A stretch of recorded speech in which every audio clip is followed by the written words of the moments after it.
Ahmedabad crime બ્રાન્ચે નકલી blood પ્રેશરની દવાના કૌભાંડનો પર્દાફાશ કર્યો। લખનૌથી આવેલી નકલી દવાની 3600 સ્ટ્રીપમાંથી 36,000થી વધુ ટેબ્લેટ બજારમાં પહોંચ્યાનો ખુલાસો થયો છે।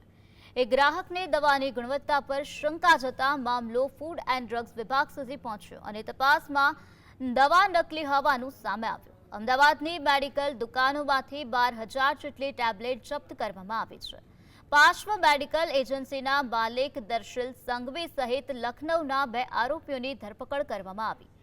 તપાસમાં સામે આવ્યું છે કે નકલી દવા અમદાવાદ ઉપરાંત નડિયાદ અને ભાવનગર સહિત અન્ય રાજ્યોમાં પણ સપ્લાય થઈ હોવાની આશંકા છે।